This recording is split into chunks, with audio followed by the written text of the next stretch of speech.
There it is. Final word. When you hear that music, Another one. It's another one. We sound like DJ Khaled. It's another one. Let me see, man. Another one. I better have that It's button. another one. I don't have that button. Yeah, I know you should.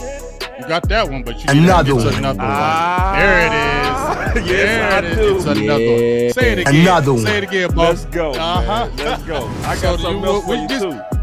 You gonna have to roll that like, y'all. I need to get some Yoga Fire, Yoga Flame, because you had like you don't want to play that no more. Oh, you pushing me. Let's go. Yoga Fire. Yep. Let's go. Yoga Let's go. Flame. Let's go. All right. Come on, in my Yoga Flame. Ooh, so y'all get Final ready, man. word. This is a dope show. It's already dope because of who in the building. We have no other than Iisha Morrison and DMV. Salute. The Salute. final word. With another Yeah. one. It's another one. The So we final get word. talk some football. So, Aisha, how you doing? I'm good, guys. I'm happy to be here. I'm excited to be here. Talk some ball before I take this time off. DMV, man, how you feeling, film god? Hey, The bro, final look, I word. just had the final opportunity to word. do what I love doing the most, which is get out there on the field with some kids, bro. So The final I'm at peace word. right now. I Right. need to talk with y'all, so I'm good. The final word. Man, you feeling that, Yes, sir. that woo-saw, that woo-saw, that Yeah. woo-saw. Dopamine, right? Oh, man. Me and the OC was talking, man, like, even before we partnered up on Boss Cowboy Sports, and one of the main things that stood out to me, and I'm pretty sure this apply to y'all, football is out The there. final word. Yes, sir. Yeah. Yes, sir. Yeah, it's how we release. You know what I mean? We love it. You know. So anyway, it's the final word. And so Law is on his way. So we getting ready to see my boy Law too. So yeah, no, I'm excited, man. We got plenty of final football, word. and then this is the best part. Aisha, you saw a lot of things firsthand that we didn't see. You know. And there are some questions that we're gonna have for you that only you gonna be able to answer because you was in the building and you had a bird's eye view. So The final I'm excited, word. man. Let's go. The final word. Let's turn that down some shit. I forgot. Aisha, I got you. I forgot you. I got you, Aisha. I got you. She said, turn that down. Okay. Just turn down a little bit. Yeah. Hey, Big. Yo. I know you gotta go soon, man. The So final word. I gotta go now. go ahead and kick it off. What was you go ask Aisha? The final word. I need to know about that cornerback position. The I need to final know, word. the final word. Is this just a lot of foo-foo with Kelvin Joseph or not? Because I heard Mike McCarthy give him glowing. Hey, this is the best he's looked. You know, the nickels helping him for the outside. But I heard Dan Quinn, he ain't said nothing. And, you know, they talk about, Dan Quinn talks about his players. Not too much, but he'll bring up names. But I never see him talk about Kelvin Joseph. So I'm just wondering, how is he feeling about the situation with him? Is he feeling the same way Mike is? Yeah. So with Kelvin, man, I think Kelvin is really in a position where anything he gets, he's gonna really have to earn. He's gonna really have to go above and beyond. He's gonna have to flash. He's gonna have to be around, you know, when plays are being made. And I don't know, man.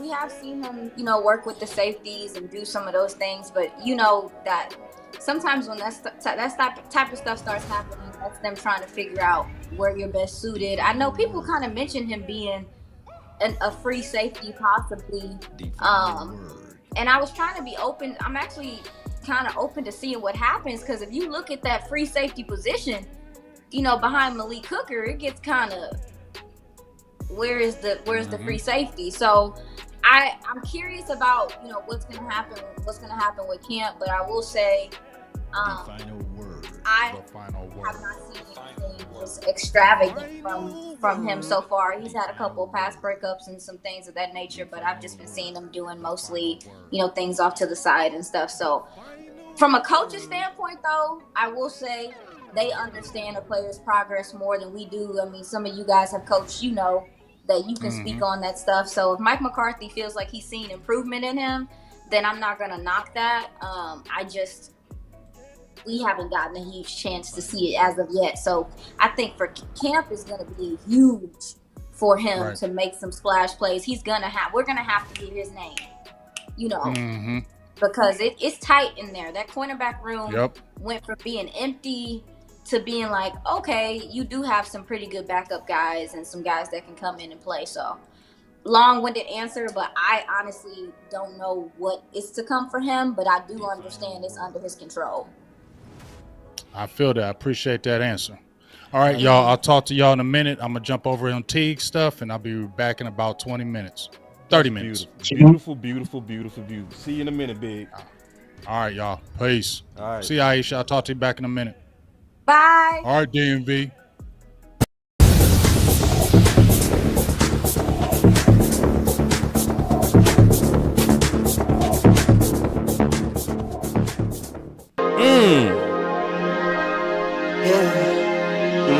I just wanna run it up. I do. Can we check or something? I've been really in the field, let up.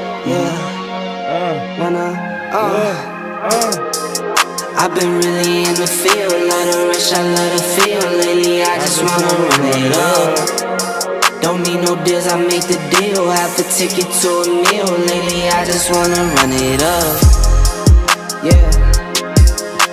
Kinda check or something. Lately, I just wanna run it up. Count that too, count it up, count it up. Lately, I just wanna run it up. Need them ones, I need them fives, need them tens, I need that change. To the safe, got blues inside. Greens and pinks, it's all the same. I still save and roll my change. Take some losses when I play, charge it to the game. I'm with L, yeah, I'm with T Black, I'm with Reverend now. I'm with Bay, yeah, I'm with Jay, yeah, I'm with Chuck and now. Let's go. Still the same, not switching sides, now it's about loyalty. You switch sides off for the bag, and that's worth more to me. I mix Nike with designer, I experiment. I do. You just rock what's on the shelf, and I'm not feeling it. Search for the one, but baby girl, it's nothing real as this. Can't trust a soul, I keep a hammer, call it too legit. I've been really in the field, let her rush, I let her feel. Lately, I just wanna run it up. Man, that's it's always so true. It's always so true. I just want to run it up. All right, so so let's go. I'm gonna go ahead and kick it off with the heavy stuff. All right. And before we kick it off, I do want to say something real quick.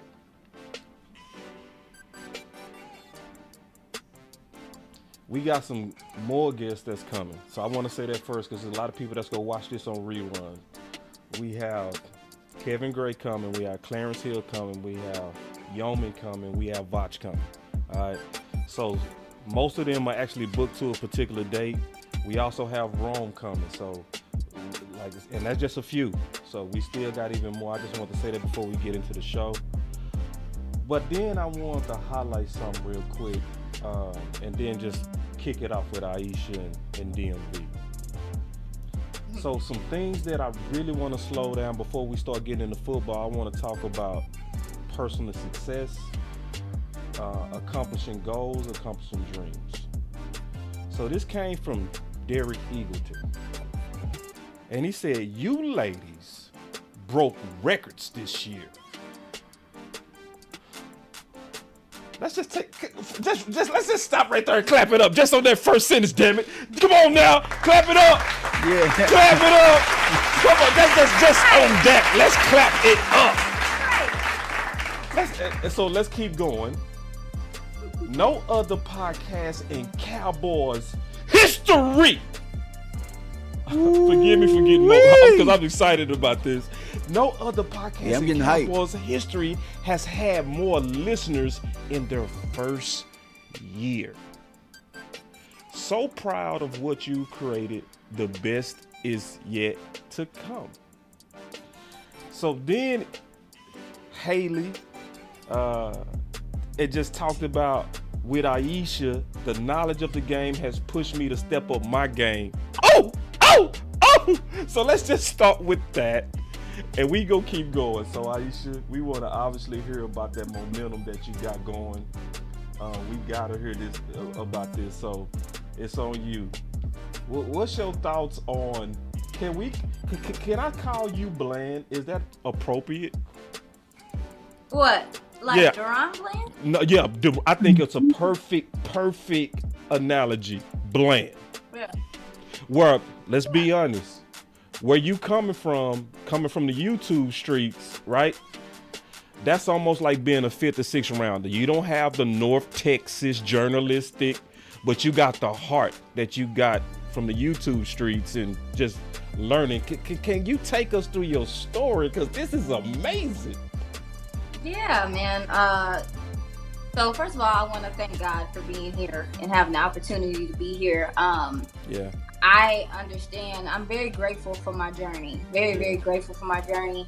I wouldn't be here, if I'm being straight up with y'all, if I hadn't got injured in the military. I was really on a fast track to, be in law enforcement, do private security, do that stuff. And I got injured and I had to make some business decisions. Y'all know, I had to make some decisions on what else, life had for me and what else I was good at. And so I really kind of sat with it and I came to football. And once I started really looking at my past and how much I've been involved with the game and wanted to be involved with the game, I realized that I had something. And the people around me pushed me. I mean, shout out to Okoye, Vaj, those guys. They got to a point to where they decided they weren't even going to talk ball with me until I got on camera. Beautiful. Until I did that. They really pushed me to do that. And I was so scared, y'all, because quite honestly, I didn't know how the world was going to react to me. I learned football basically by myself. So all this stuff has just kind of been in my head. And for me to start saying it out loud and people being like, oh, no, you're kind of smart, lady, it took me a minute to really believe it, to believe like, oh, okay, this is a gift. Like, I really credit nothing to myself. I really credit it to God because I really learned this just in passing, kind of. So, that's amazing. I have a lot of y'all to thank because I got to see y'all do it. I kind of got to see it in motion, and I don't think, like I said, I would have ever turned on a camera if I hadn't seen you guys on camera, if I hadn't seen your shows and seen you involved. Vaj, like I said, Koye, those guys, I wouldn't have touched this. So that's really how I got here. It's really how I got here. This is beyond my wildest dreams, being and doing this. And even though I love football since I was a kid, I always said I wanted to be doing this, but to actually be doing it, I have to kind of sit in it and enjoy it and let myself enjoy it, because that's what I'm struggling with right now. Like, oh, this is happening. I bet. And shout out to Kevin Gray. He's going to be with us on Sunday. He said, let's go, Aisha. So it's a lot of support. He's so supportive of me. Yeah, it's a lot of support. Yeah, and I call Kevin Gray the president. Like, because I'm a second generation Cowboy fan. He third generation. So when I saw him go off a couple of times on the fan, I said, yeah, that's the president. But anyway, guys, I want to go around the room real quick and just kind of bask in just her success before we start talking about football, because I just want to kind of hear what you guys got to say also about the accomplishment of breaking records. We gonna start with you, DMV. Hey, you might not find a bigger fan of Aisha than me. You know what I'm saying? Seeing her being able to, because actually the first time that we met, it was at the draft last year in Vegas. So, we met a couple of other people. We all met, and we all sat in the room. And when we got Tyler Smith, and all of us was kind of disappointed together. And to full circle a year come around and see that she's breaking records on DallasCowboys.com. You won't find anybody prouder, and even before she started breaking the records, I remember having her on the show with the Giants fan and watching her, I had to pull it back because I knew she was going kind of, chew her up and spit her out. But Aisha is somebody that, I don't have to dial back when I'm talking football. I can really just, Like a lot of times I unpeel the onion to see where people are, and I've never had to do that with her. I can just kind of talk football, and sometimes even run ideas past her as far as like, does this make sense or whatnot. So like I said, I was the first one to clap, and there's nobody that's prouder for the records that you're breaking. Yeah. OC, what's your thoughts, big dog? Yeah, well, this is my first time to really get a chance to do any work with Miss Aisha, and super grateful to do it. I have seen your successes abroad on YouTube, Dallas Cowboys Network, and salute to you.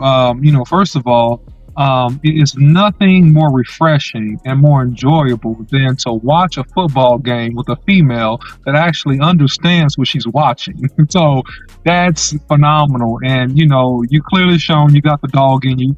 And, you definitely got that fight in you. And so you can see that just even on first glance. So, congrats, man. Congrats and much continued success, especially for an African American woman too, not just a woman, an African American woman. I want to say that because not a lot of African American women get the opportunity to step up and to shine and showcase themselves, besides just being eye candy. And so that's really, really refreshing to see. And great job and keep it up. Thank you. And let's keep going because I ain't done. Damn it. And I want to say something about that since you brought up race. I want to talk about that real quick because one of the things that I put in her highlight and her B-roll is men lie, women lie, but numbers don't lie. Let's be honest on what I was seeing sometimes in the chat when they started girls talk, boys talk. They treated the women. Let's be honest. You ain't got to say nothing, Aisha. I'm going to say it. All right? It was people treating that show like it was a quota show. Like they needed a certain amount of representation of women and blacks to try to fulfill a quota. But the fact that y'all broke records meant that y'all knew ball. You know what I'm saying? So it's one of those things that I love what y'all doing because it's also breaking down the stigma that only men can talk about ball and really break it down and use their eyes. So again, men lie, women lie, but numbers don't lie. And I want to also highlight this to show that it's not a fluke. It's not even just, before we kind of get into the content and start talking about football, the success of what's going on with Miss Morrison is not just with her show and the ladies show. Brian Brothers was talking to me behind the scenes last week before we did that show with him, and he said, hey man, I thought I had my favorite team and the best team, and he named all those people.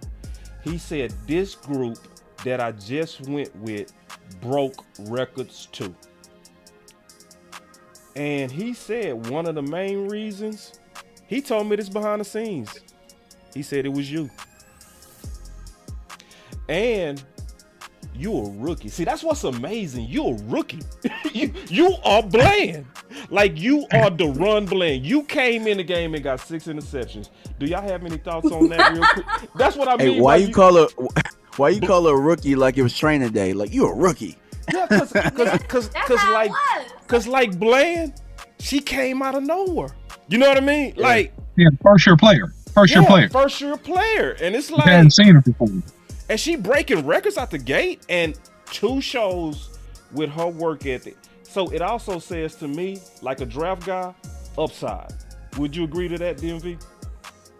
Yeah, and honestly, what it proves to me, what it proves to me is that it doesn't take journalism degrees to do this. It really just takes passion. And that, if there's one thing that she does have, is she has passion for the game. Passion. Passion, and you care. You know what I'm saying? You'll work on the things that you need to work on. And that's really what DC.com was missing for real. You know what I'm saying? Talk that talk. All right, we bragged on her enough because she remind me of Law. Like, I gotta brag on Law, but Law don't brag on himself. I gotta brag on Law. You know what I'm saying? All right, but I want to say that. Did you have any other thoughts before we start getting into football? Nah, man. Thank y'all so much for all the love and support. It means a lot to me. I'm telling you. I see it all. That's why I try to tune into y'all shows. One thing that people always tell me is don't change. Yeah. And that bothers me. It bothers me because it lets me know that people have. And so that's why I'm still like around. I'm not going to change. I still want to be involved as much as I can. Because again, y'all are a big influence as to why I'm here. So thanks to y'all too. All right, let's get it. Now we go talk about some football because now this is what we here for. Like, but I definitely want to talk about your rise and DMV's rise because both of y'all are doing really, really good, man. Like, both of y'all are smoking it, and obviously the whole community love it. All right, so getting into football, we gonna start off with your co-host and your teammate. And we go kind of go around the circle and have this discussion that I'm very curious about. So Haley came out, and she came out on fire on one part, and I want to kind of just hear her out, and I want to go around the circle on what she getting ready to talk about, and then we go get heavy into football. So y'all just stay with us. But I want to start off first with what Haley said here, and just go. Here we go. Is Mike McCarthy a Hall of Fame coach? Like, even if he doesn't want the recognition, if that's not what he wants to be known for, I'm like, is he a Hall of Fame coach? And it's something to kind of keep in mind. But what I will say in this is, I think when you think about a Hall of Fame coach, when you think about, wins and losses, records, all of that, that is important. But I also think the way Mike has had to adapt his coaching style to the positions that he has been in. His first couple of years here, he was adjusting to having Jerry Jones as his boss and having a boss who's so involved in everything. He's adjusting to not being the one who's calling the plays. He's adjusting to an offensive coordinator whose philosophies don't meet with his. And now he's adjusting again to getting back to being the play caller. And all while he's done that, he has maintained the player first mentality. He's maintained that he's got to take care of the guys in the locker room. He's constantly preaching. Wait. She was talking that talk, bro. Boy, she was cooking. Boy, she was cooking. About, the locker room is their space, and I want them to have that space. And so regardless if Mike McCarthy makes it into the Hall of Fame or not, I know that's a conversation that's like way, way, way down the line. Sure. But just seeing what he has been able to accomplish in his very short time in this locker room, or in this organization, how he's affected the locker room, how he's been able to amicably work with people who, again, maybe he didn't agree with from a football standpoint. All of those things, for him to be kind of the old school, hard-nosed, kind of Pittsburgh, proud, strong guy, and to be making these adjustments like this on the fly, like that is something that needs to be discussed more often. Yeah. OC. Yeah, she was in her bag. I knew you was gonna start with me. I knew you were gonna start with me on this one. How did you know? What gave it away, bro? Man, I just know you, man. It's instinctual, man. It's a gift. You know what I'm saying? And I just know basketball, bro. You know when that bounce pass is coming. Yeah. Is Mike McCarthy a Hall of Fame coach? Well, let me say this before I answer that question. He's 30-20 with the Cowboys, from 2020 to 2023.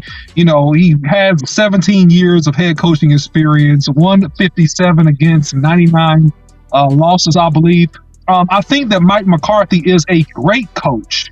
I don't see him as a Hall of Fame coach at this point. I think that Mike McCarthy, to elevate to Hall of Fame status, he has to do a little bit more, because the pattern of Hall of Fame coaches goes something like this. You were usually fairly dominant at one organization for a long period of time, winning multiple Super Bowls, or either you had success winning franchise. Now, the good thing for Mike McCarthy is that he's the head coach of the Dallas Cowboys. So the world is his oyster if he's enabled to have the success that he really needs to have here. So if he can lead the silver and blue to a Super Bowl, then that becomes a much more plausible conversation with a Super Bowl win here at the Dallas Cowboys. But right now, I think he's a great coach, but I wouldn't put him in the category of Hall of Fame.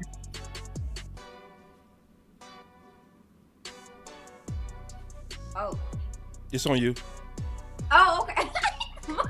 When it's wait. When it's on you, I'ma just put the camera on you. I ain't gonna even say nothing. Okay, because I was like, what's happening? Hey, producer I didn't tight you up. I'm a trash producer on that. I should have told you that at the beginning. Come on, Kellen. Okay. I'm just Oh, joking. wait. Hey, don't you ever in your life call me Kelly, bro. That's no. You might as well cuss me out. Go ahead, though, Aisha. No, so I was gonna say I'm not gonna say that I disagreed with the idea that Mike McCarthy is not yet a Hall of Fame coach, but I will say that, you know, going back to some of the things that Haley said, from a real level, Mike McCarthy has come in and really made this locker room something. Yes. I granted, like, even if you're only talking about one side of the ball, even if you just want to talk about the defense, like, there is a real culture. I know we use that word, but there's an energy to where even when you guys, I know multiple of you guys, covered the draft, you look at a player and you're like, he fits into the system. There's a system. Like, they have built something. They have built something. These coaches and the connection that these have. Like, one thing I will say about this locker room, they like each other. Yeah. Like, they like each other. Yeah. And I think that was evident last year as well. And so I am one of those people that thinks that Mike McCarthy doesn't get a lot of the recognition for a lot of the stuff that goes on. And although it's not perfect yet, I mean, just even the way they handle injuries, even the way that they go about things. For the last 2 years, you have been fairly healthy going into the playoffs because of the timeline. It's kind of how he does things. So I do have a lot of respect for Mike McCarthy, especially given just some of the systems and things you guys are aware of. You know, some of the systems and how things were before, how they were in place prior to him being here. I think they are still making steps in the right direction. And like he said, this is the first time they're playing football how they want to. So.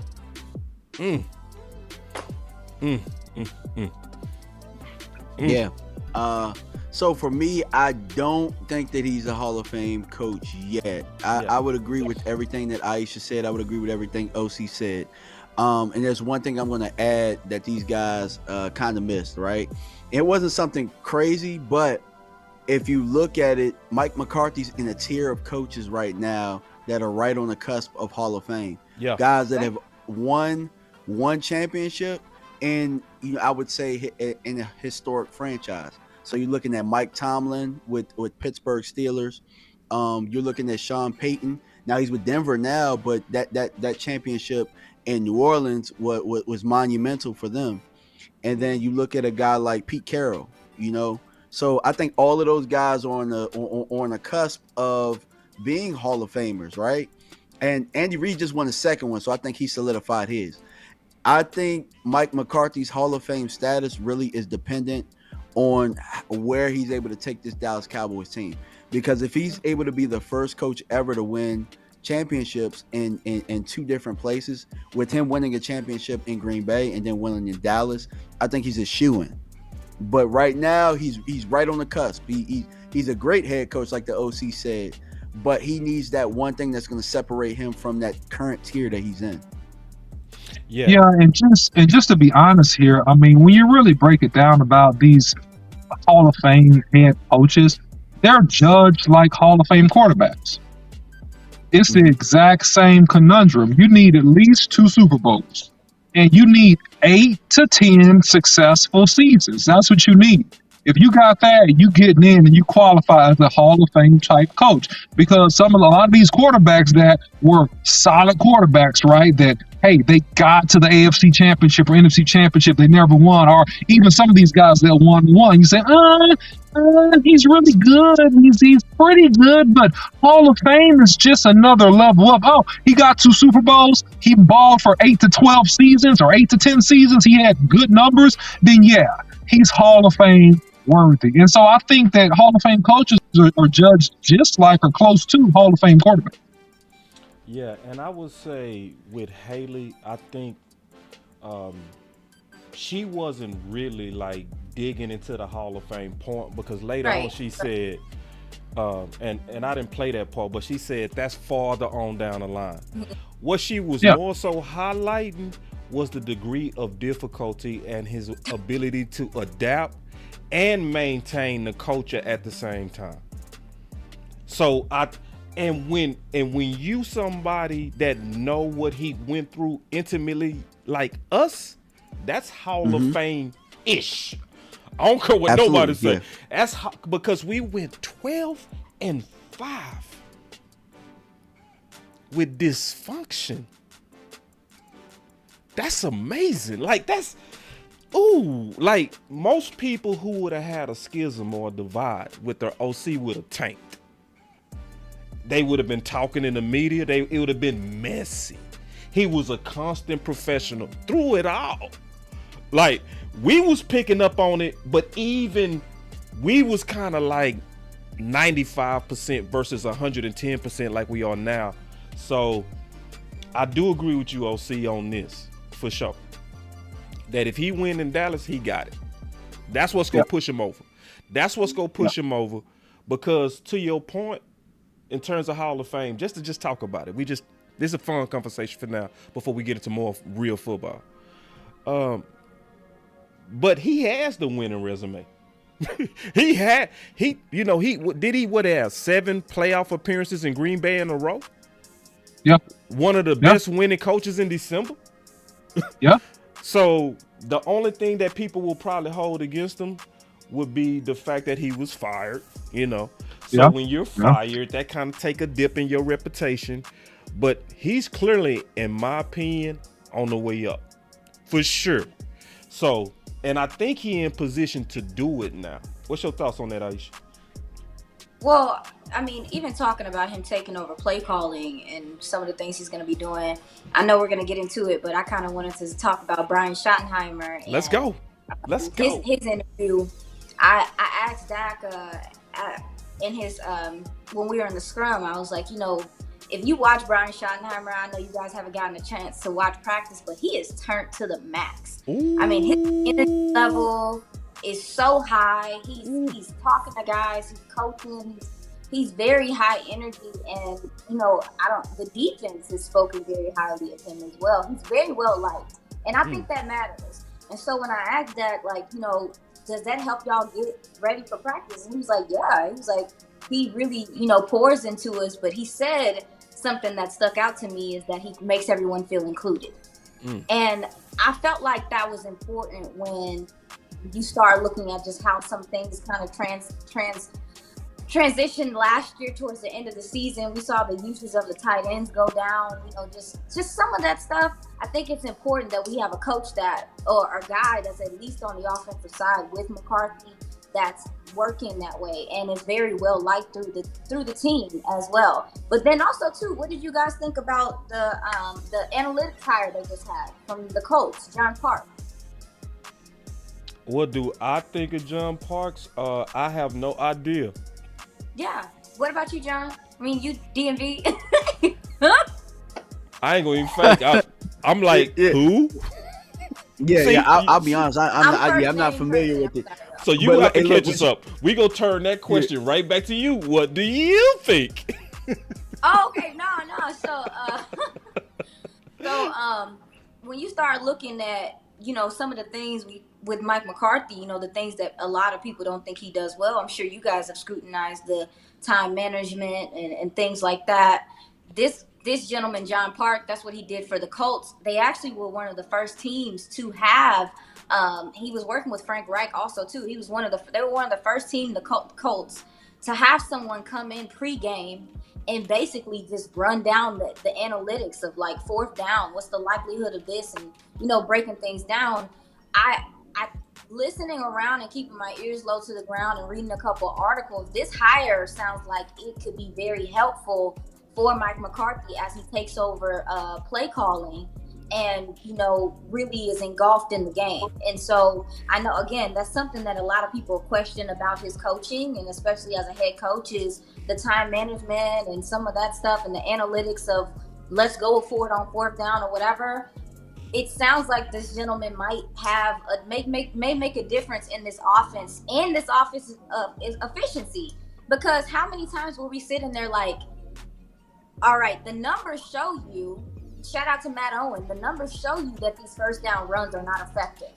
So why are we continuing to do it? Why is it continuing to happen? I'm hoping that with a gentleman like John Park, that he can come in and kind of, steer that boat on what things are good to do in certain situations, and hopefully this offense can click from there.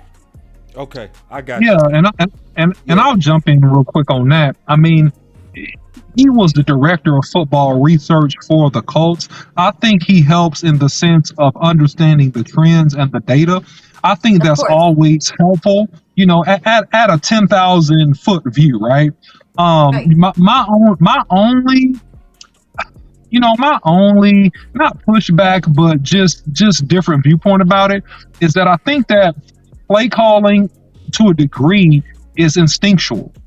And I think that you have to have a feel for the game, and you have to understand the vibe and the tempo of the game, what's happening with your team, what's happening with that team, and have the instincts, but also the mental discipline to make the right call at the right time. So I think it's good from a data dump perspective and from understanding averages and maybe drilling down on what we do well. But my concern is that he came from the Colts, and the Colts ain't been that successful recently. So whatever he did in terms of research there didn't help the Colts. So, so that would be my only thing, right? To say, just to keep it a buck with you. But other than that, the data and the information, all that's great. I want to add something too, just to the thought, because now that I know what he does, I want to kind of just throw this out here, because obviously when Mike McCarthy is, picking up play calling, your ability to kind of stand up from a higher level and manage the game from a macro level diminishes, right? Because you are getting plays in and out.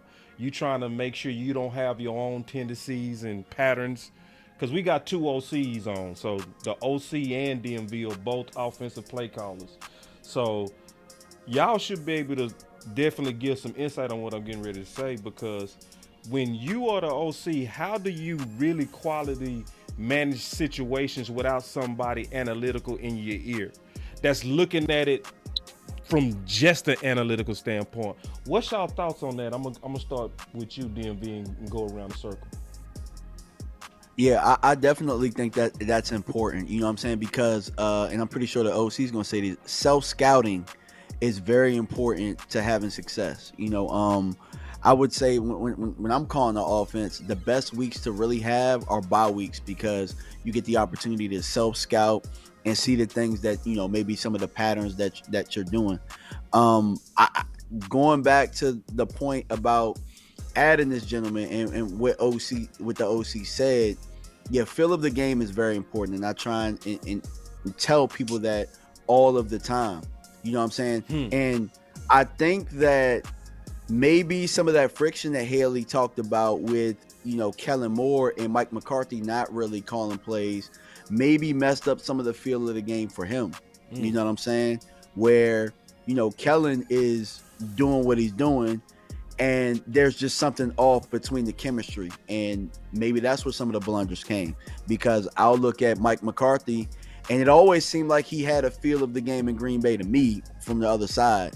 We never had those questions about time management and all of that type of stuff. So it could have also been rust, because I don't see those type of things that happen as much lately. But to kind of close things up, I definitely think that adding this, it doesn't hurt you, but also just realize that feel of the game is the most important. Gotcha. No, I definitely agree. And from the little that I read about John is that he actually was on the headset often during games with Frank Reich. And to your point, OC, I understand that the Colts have not been that great the last couple of years, but when they did have Frank Reich, they were pretty okay. Yeah, and sometimes it's about the talent of the team, and that's sometimes not a reflection of the OC, because Jimmy Johnson said it, man. You win more games with Jimmys and Joes than X's and O's. So I can see it from both sides. You know what I mean? No, he's right. Yeah, and I can see it from both sides, to where I'm gonna look at the history of the Colts, but then I would want to go further back to see his overall history, because if we just looked at it from a failure rate, we would have missed on Dan Quinn, right? Because he was fired mid-season, and in the cheap seat, I called him a cheap seat when we first got him. I said, we got a guy at the cheap seats, because he was fired mid-season. But what was his issue? He needed more talent. Atlanta didn't have the talent and couldn't get the talent that Dallas is very good at getting. So what's your thoughts on that, OC? Because obviously we pushing back at you. Yeah, man. No worries, man. Well, I'm pushing back at this. Okay, I push back at him. You're pushing back. Yeah, and Iisha, it's okay, man. We scrap on this show, man. It's cool. It ain't, it ain't nothing personal. Yeah, let's go. Yeah, but look, here's the thing. You're wrong, Boss Cowboy. I'm gonna just tell you you're wrong. Because I'm gonna tell you why you're wrong. Listen, and you're wrong. You wrong, boss, and you're gonna learn something right now. Because you would not have missed on Dan Quinn if you evaluated him from the strength of his best position, which was defensive coordinator. If you went back to the Seattle Seahawks, see, if you're evaluating him as a head coach, yeah, he failed, right, in that moment. But if you evaluated him for his strength and where he excelled, where did the man excel? That's where you hire people. Where did he excel? He excelled always on the defensive side of the ball as some type of assistant or coordinator. So you would not have missed if you evaluated him like that. Now, to the data and the analytics, look, I see it helping out two ways, okay? And, that was just me taking a shot at the Colts, okay? I'm not hating on the hire. I'm saying this. Two things. Having an analytic guy helps tremendously your offensive coordinators with prep. Because on first downs, what formations and what run plays, as an example, were most effective versus the team we're playing next? On third and long, what route combinations or what formations had the highest completion rate? Right? Having that information and having a guy on that, it saves you eons of time, and it puts you in an advantageous situation, to Aisha's point, about being able to get in the right place at the right time. All right. So number two, which is also important, it validates or it unvalidates your ideals about which plays you like to run. Because you may love to throw the ball and go to spread when you're on the goal line and go 4 wide receivers and run option routes when you come in your zone, right? You may like to do that, right? Analytics may say the conversion rate is less than 15% when you line up like that on this portion of the football field. And that's invalidating something you like to do. So it's letting you know preemptively, hey man, you need to change. We need to go ahead and go to double tights. We need to go ahead and run this football because we're going to have a 78% success rate. I'm just making up numbers based upon the analytics. So I think those are the two primary ways that helps you a lot. I just say this, and we got Big back in the building. Big, when we kick off the next topic, obviously, you the quarterback on that. I got you. I'm going to just kind of sum it up like this with this new hire.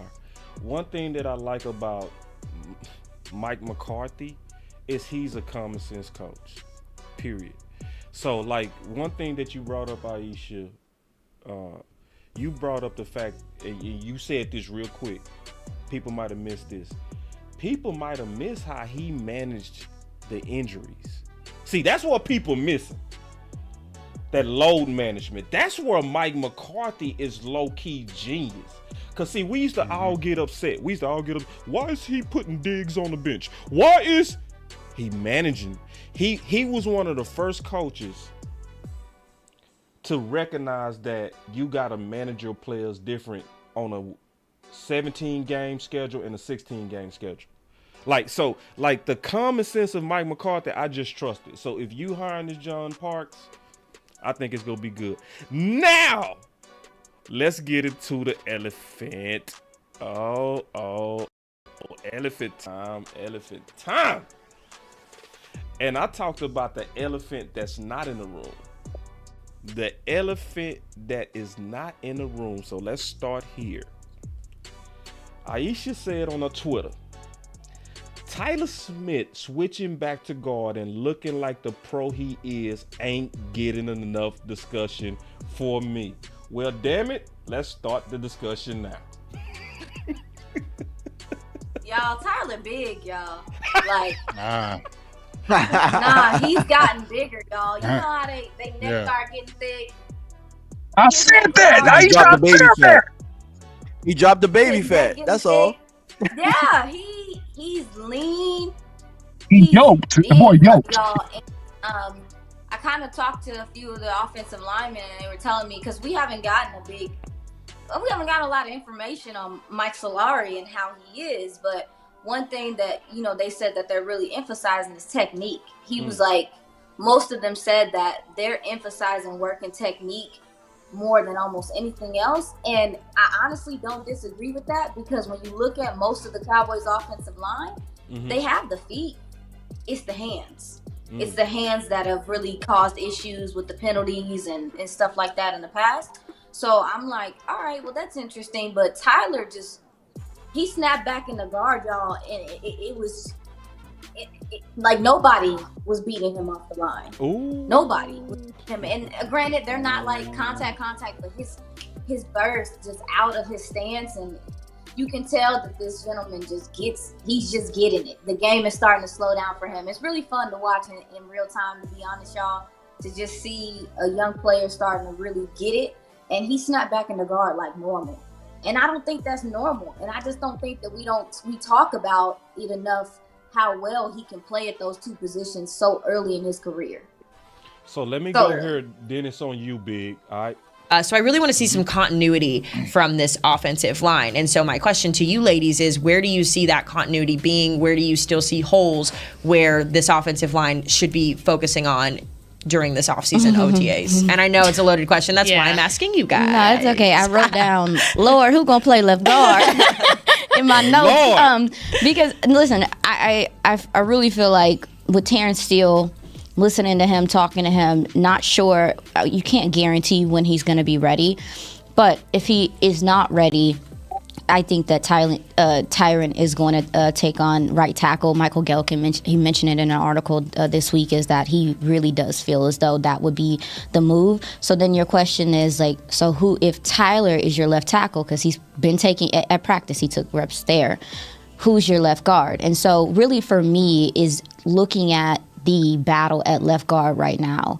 And the coaches seem like they have faith in Chuma Edoga. However, that is a competition. And Matt Farniok took quite a few snaps at center, but he also took reps at left guard. And haven't gotten to see a whole bunch of Matt Farniok, but the film that I was able to watch from him against Philly a couple years ago and just what he's able to do, he does play with some power. And I feel like this offensive line is going to be, as of right now, there's so many question marks, but it's very contingent on where Terrence is in his recovery and stuff. And I think a lot of what they're doing right now is kind of preventative things and trying to figure out what's going to work if he is not ready to go week one. Yeah.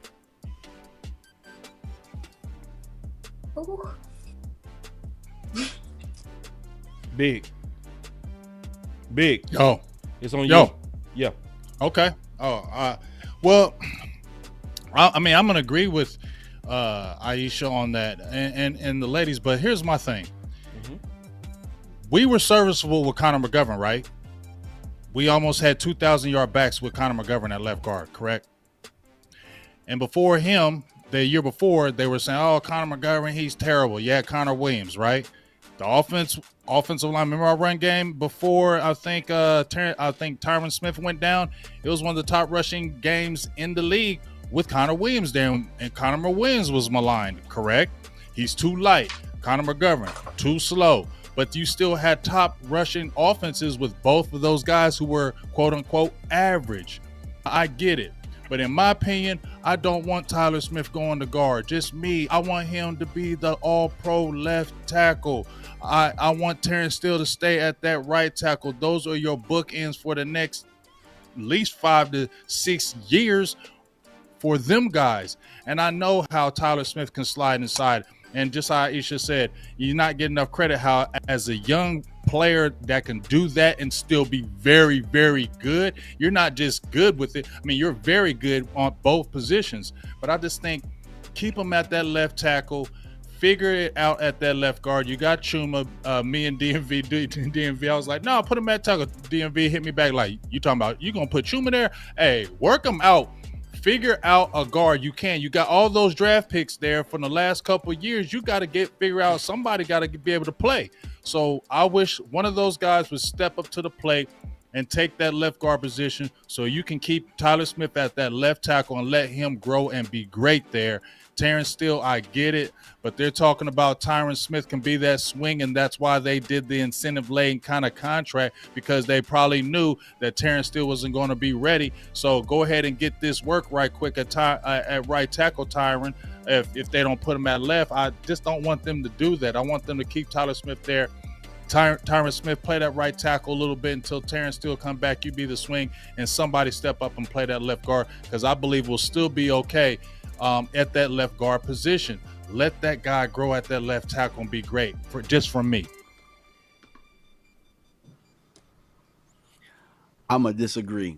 And the reason I'm going to disagree is Chuma ain't Connor McGovern. And I'll just tell you this about Chuma. And Aisha said what she said about coaches having confidence. I put on Chuma's tape. I promise. I was going to do a breakdown just like I did everybody else. And I said this on the show with Tuck and them the other day. I had to cut it off. Oh, that was a few weeks ago. Yeah. I told you that too. But DMV though. I ain't talking just about Chuma. They got like 3 or other guys. They got Farniak. They got Farniak. Like for me, I feel like try as many combinations as you can, right? The only way to really understand, or the only way to really know, is if you play football. Now, if they're going by the best 5 theory, Tyler has to kick inside and get reps there as well. He has to get reps in both places. And I think that one of you guys, I think the OC is big on cross training. And I think that the biggest mistake we made last year was not getting Tyler reps at the left tackle. Well, what if somebody gets hurt, DMV? You talking about the best 5? You put the best 5 out there, and somebody gets hurt. Then what? No. Hey, look, but here's the thing, though. Y'all agreeing, actually. Yeah. Oh, okay. Yeah. Y'all on the same page and on this even point. if that happens, though, right? Like, people get hurt. It is what it is. You have to have contingency plans. And that's why I'm saying try as many combinations, and whatever combination works the best, that's what you go with. You know what I'm saying? But if we're going off of on paper, it says kicking him into guard gives us the best chance to win. Now, sure, Tyron could get hurt.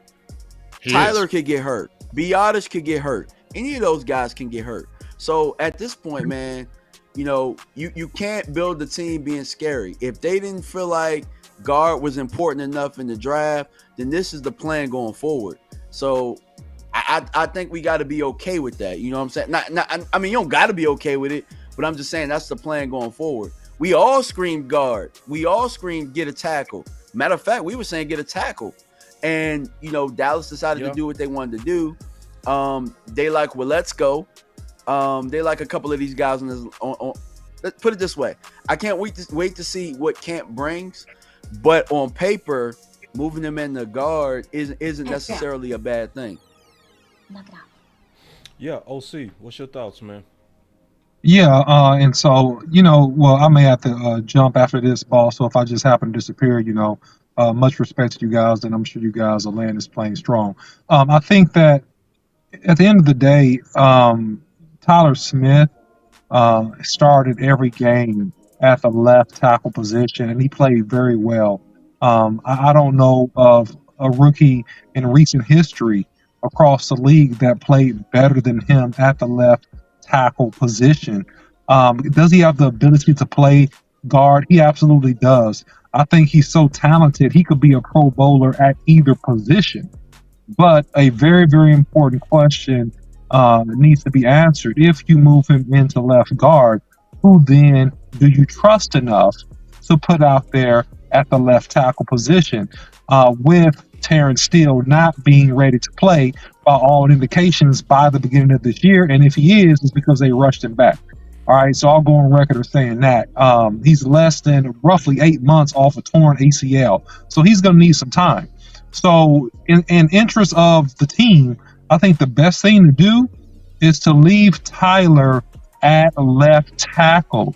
You have the cat with 9 lives, Josh Ball, who they tried a left tackle, right tackle. Now they're going to give him a chance to play guard because he's been a good run blocker. And that's true. On film, he's been a good run blocker. Then you have Matt Farniak, right? And I think that if you go back and you look at our channel in particular, I did a breakdown on the secret sauce about left guard.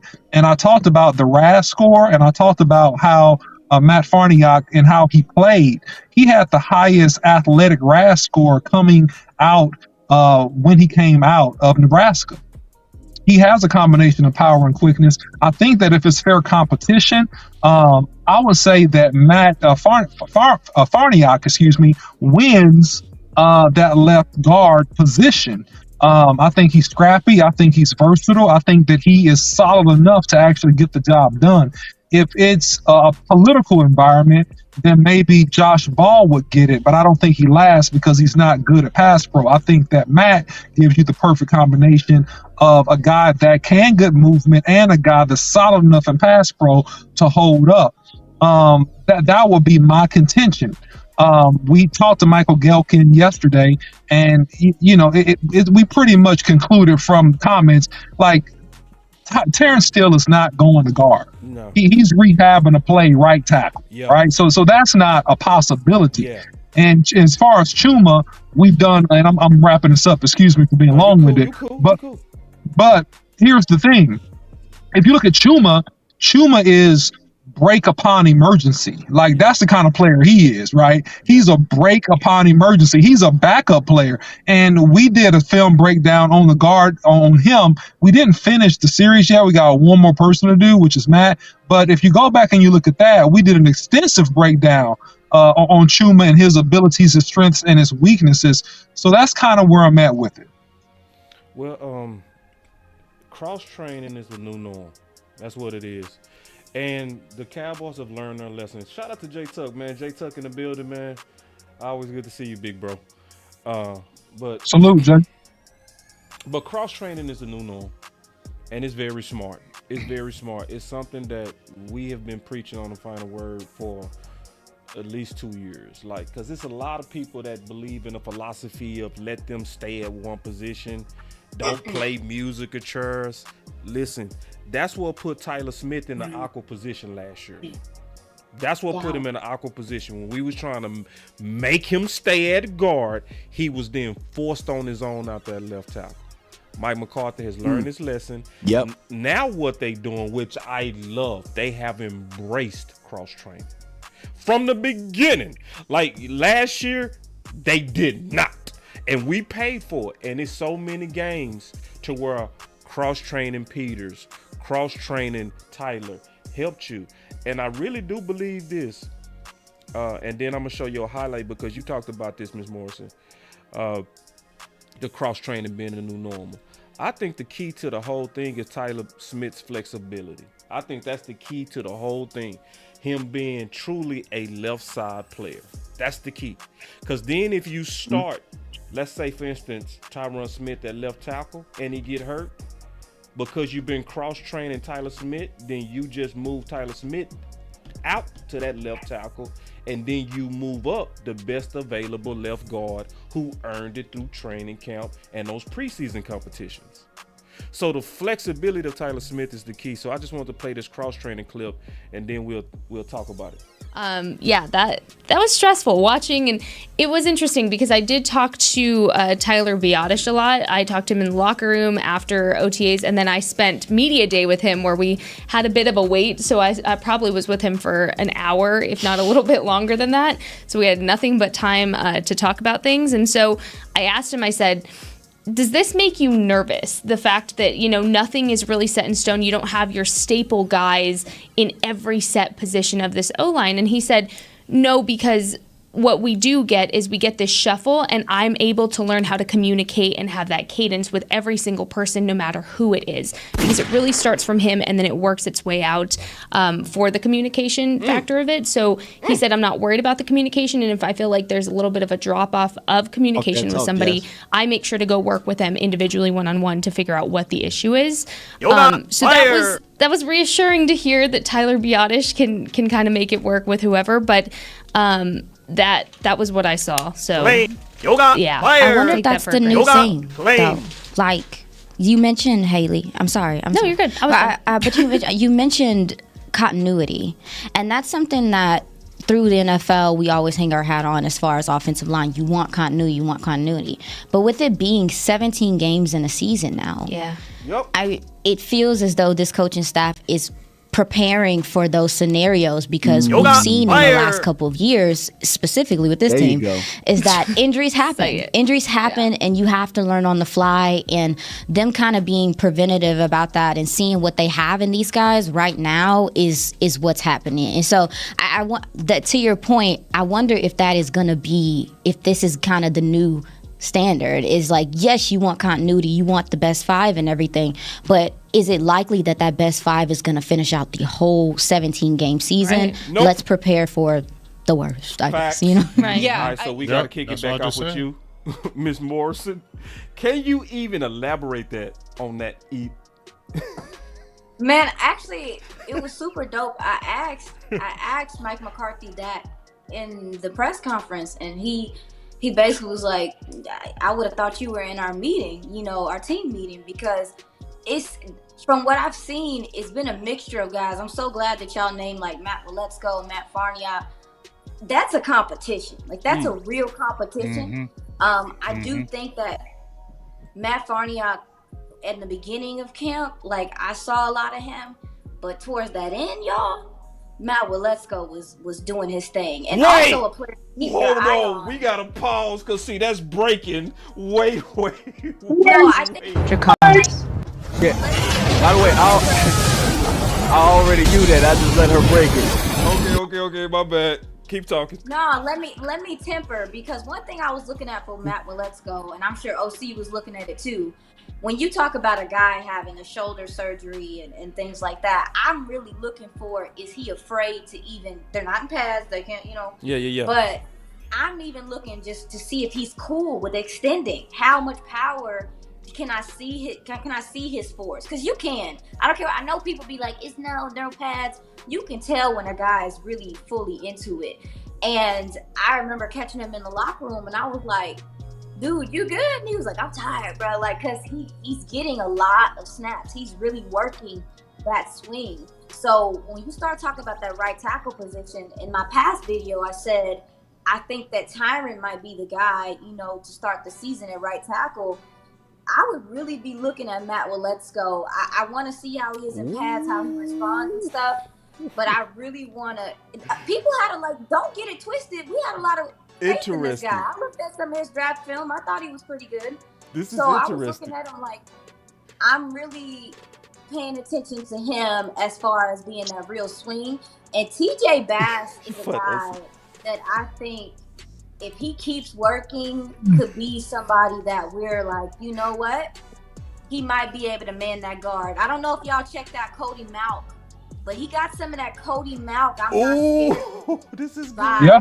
This is and good. Coach McCarthy mentioned, I've asked about him, and he said he's a natural, and he's fearless. It's to some degree. He basically said, like, he doesn't back down. He's not afraid, and you can see that in his play.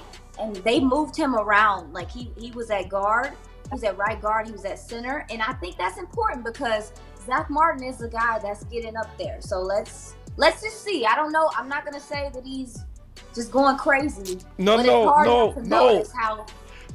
hard not to notice how natural he looks. So they might, hey, listen, we're still watching, but they might have kind of addressed offensive line in some ways. It's just maybe not the same way we thought it was going to be. Wow. Wait. You know, I do get animated, so. I know you guys. All right, cool. I just get excited because you saying stuff nobody heard, right? That's why I'm so happy you in the building, just because the OC did do a great breakdown on Farniok. Right. Yeah. So from your eyes, and I've watched a draft show, and I could tell you have good eyes and you trust your eyes. Obviously, not the pass not on, so you gave us the disclaimer. But based on the athleticism and hand placement on a limited basis, because obviously it wasn't truly physical, your eye is saying that you saw more pop subtly, even just for right now, from Matt Walesko. Am I hearing you right? Yeah, I think he was very confident. He's very confident in how well his rehab went, and I just want to see him. If you looked at him, if I'm OC, I know you probably did. If you looked at him, DMV, you know he had the feet. But I was nervous about, for sure. Is he gonna be afraid to punch? Is he gonna be afraid to even? I'm looking at how tense his shoulders are. I'm just trying to see if he looks natural, and he at least has that.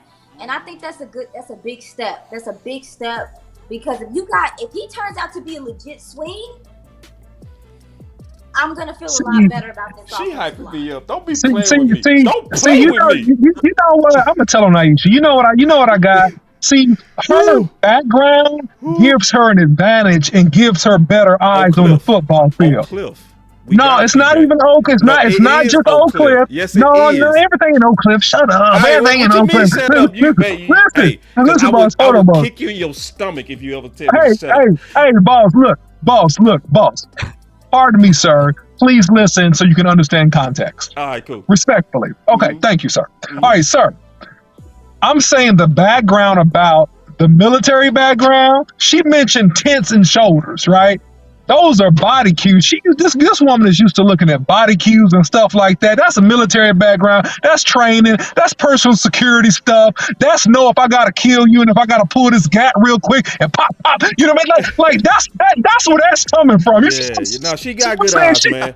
She got a tactical advantage. She got a tactical. No, real talk. No, and I'm excited too. She has a tactical advantage, right? A tactical advantage. And I'm going to kick it to you in a second, boss. Look, Matt Walesko is a guy that's always had good feet, even going back to his college tape, right? It just is about his power, right? Can this dude play with NFL strength?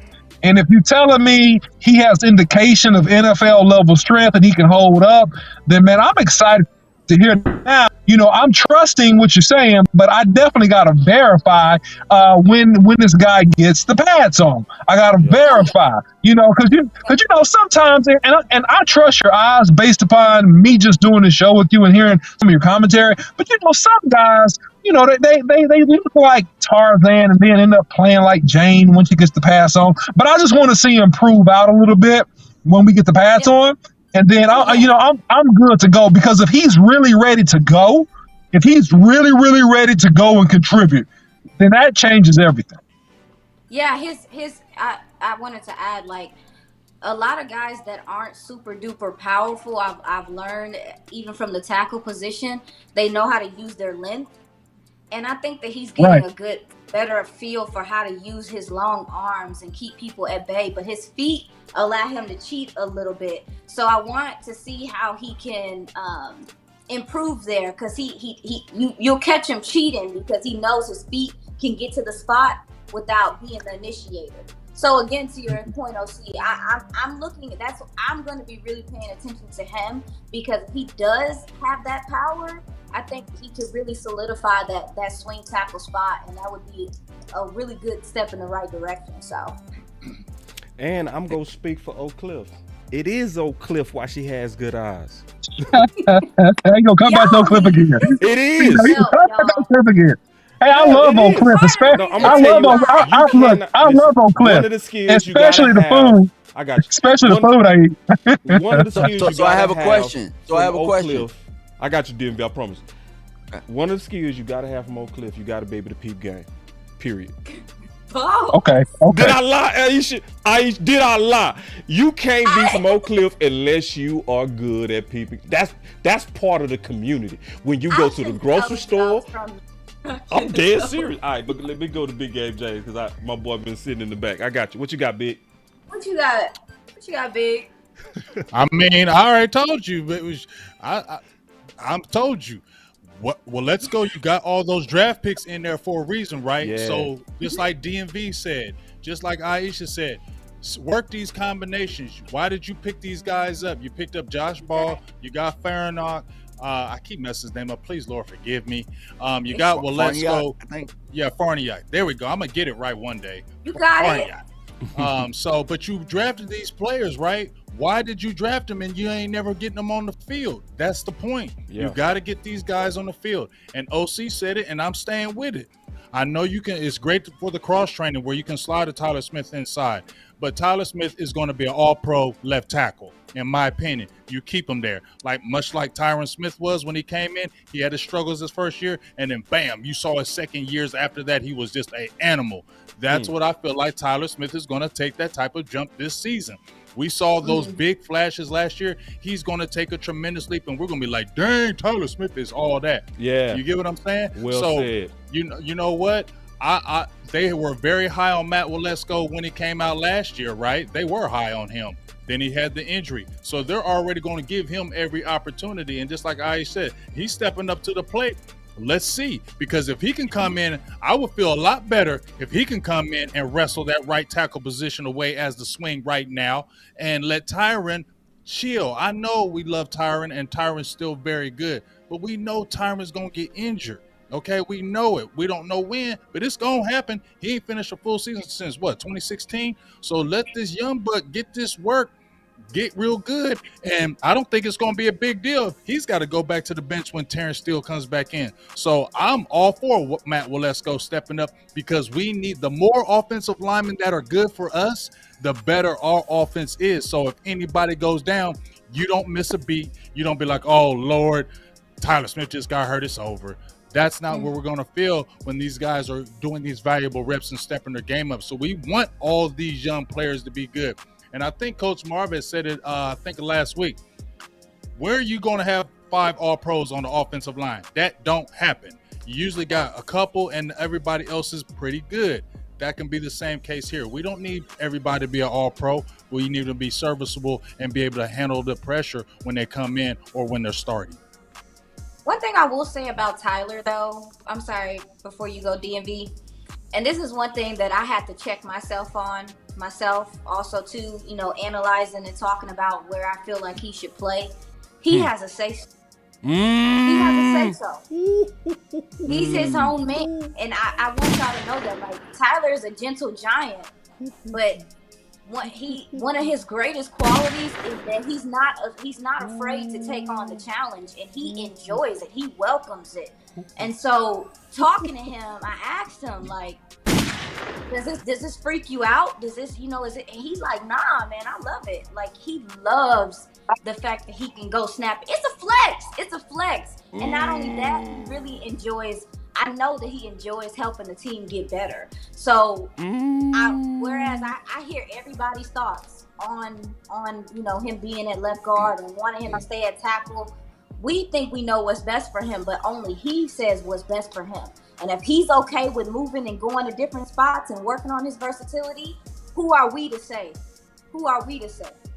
So that's why I'm just very careful with how I handle the conversation with him, because he's his own person. I love it. Yeah. Damn, that was, man. I know. It almost make me not want to ask this question. I'm ask it anyway. I need that damn butt. Go ahead, BMG. Yeah. Thank you, Aisha, for pretty much, lighting up the scoreboard here. I just want to say that first and foremost. Second, though, I want to add some context to what I'm gonna say first, because last year the Cowboys drafted Tyler to be guard, and they were gonna give Waletzko the shot at tackle before him. So, knowing what you guys know now, because these are questions that I'm always asking.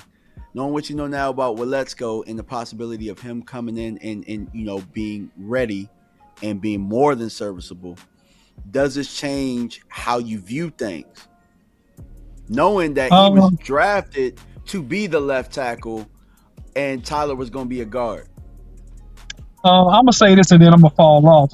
So I always said that Tyler Smith was a tackle coming to this league, but he definitely could play guard. I saw the explosion, I saw the pop, I saw the raw ability, even at Tulsa, when everybody else was mad and losing their mind when we drafted him, right? So, here's the deal. I think that you have Matt Waletzko as a guy that was drafted and that was a favorite of Stephen Jones. And I think that he will be a developmental left tackle. Even if you put him at left tackle now, he's a developmental piece. I don't think he comes in, he lights it up, and I don't think he would do as well as a Tyler Smith did, because he doesn't have the strength. And although he has good feet, he doesn't have the suddenness and explosion of a Tyler Smith. And you need that when you're on the open end, backside, playing left tackle. Now, I think that he'll be fine. If he's healthy, he'll be serviceable and fine playing right tackle. I can see that. So it really doesn't change my stance. I think that Matt Wolinsko is several levels below a Tyler Smith. So that's my take. Yeah, right tackle is definitely his comfort spot. You can see that immediately. Like that, he's far more comfortable getting out of his stance. He's faster, and it's faster for him at right tackle. I agree with you, OC. All right, so while we got Aisha here, and hopefully we have OC a little while longer. I'm gonna make it as long as I can. Hopefully it can be like a Columbo or what was Doug Free. Doug Free. Without the Doug tackle. Free. Doug Free. I don't like it, OC. I don't like it. It's dark over there. So y'all. I know it is, man. I couldn't make it to the studio. I'm doing this from the car. Yeah, but we flexible. We make it work. We flexible. We got you. So, but I'm gonna connect with you after this though, Miss Aisha, so we can talk some more ball for sure. So check this out. So since we have Aisha here, we get to use your eyes because you teased us. All right, you did a nice tease.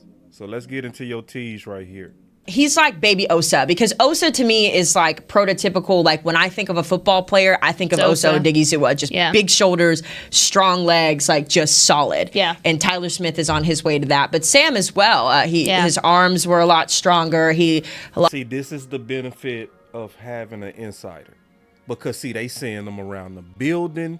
They seeing their bodies changing. They seeing who consistently in the building. It's a lot of things she sees that we don't see. So they having a real conversation about body changes. Lost a little bit of the baby weight in his face. So we're looking good, guys. Yeah, that's something that I really noticed from the guys being in the locker room. I ain't gonna lie to y'all. That's kind of from the draft and just kind of how I look at players is how lean they are, and so I really wanted to ask the guys, like, what did you do in the off season to take care of your body? How are you eating? You weren't just eating Doritos, right? Like, what was you doing? You don't have to call me out, Aisha. I was like, I ate Doritos yesterday. What about it? I was talking to them, and it was so dope just to hear how many of the guys had certain regimens they really followed, and they were strict too. Like you said, some guys have leaned out, some guys have put on muscle that is needed, and it was just I saw Tyler Biotish too, and I was like, look at you in your grown man body, like because you can tell that, because it does. It takes. We want to hear more. Takes time to develop into that body. Everybody don't come in here like Mozzie. Everybody don't come in here. So while you taking notes, I need you to take notes on who from your eyes have taken the best body changes, because none of us know that but you. See, because one of the things that OC and I have been talking about when we've been talking about left guard, then we go around and hear from everybody after you talk, is that we can't see. We can't see who's getting bigger. We can't see, right? So who in the building, just raw, that you seeing, just from your judgment, your eyes, your Oak Cliff eyes, your military eyes, whoever you want to give credit to, whoever you want to give credit to, who is standing out? So I heard you say Tyler Biotish. You talked about Ferguson. I'm gonna play that clip in a minute. I'm excited about what y'all talked about with Ferguson. I'm so excited about that. But so let's go around the circle with that, starting with you. Crazy enough, y'all, Jalen Tolbert is lean, man. Like, I was not prepared. He did take a step up. You can see he has a little bit more muscle to him, but he just looks. Maybe it is because he is walking with a lot more confidence about him. But his body, it's changed. It's changed. And I saw he posted on his Instagram today he was working with Dak. Like, you can see his body changing, kind of like CD. Even his second year, he was like, oh, look at your shoulder pads. They fit a little differently, like. So Jalen Tolbert's the guy.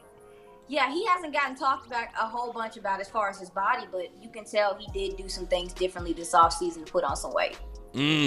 Anybody else? I'm being greedy. Let me think. That stood out. Honestly, Popped. bro. Like popped. I know one. Aisha, can I ask you one? Yeah. What Michael Gallup look like?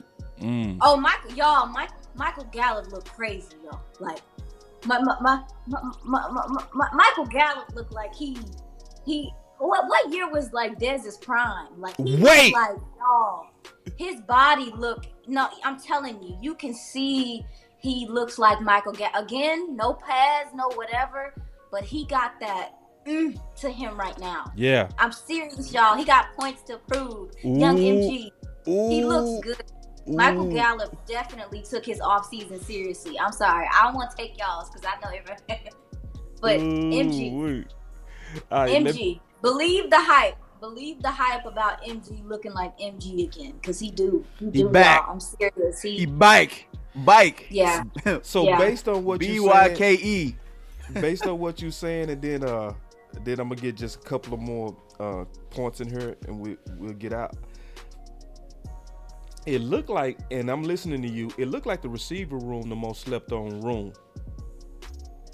Yo, that receiver room, watching Brandon Cooks in real time, y'all. I know we talk about it, like we see him on film. I don't know if y'all gotten a chance to watch him, but I haven't gotten the pleasure to watch a receiver that just knows where to be, understands the splits, the hashes to the T, to where he like naturally comes out of his break. I just never seen anything like it. It's really beauty in motion watching him be a receiver. Like it really is. The route running is there. He's speedy, but he's so connected. Like you can tell when they have scramble drills, he knows where to sit. He knows where to come back to Dak. And I just think that every quarterback needs that. That's the dude. CeeDee Lamb also looks like CD, but Brandon Cooks, people are gonna be freaking out at the fact that their two corners gonna get cooked. I mean, all day. All day. Wait. And if you want to roll coverage over, if these guys can stay healthy, it's gonna be a problem.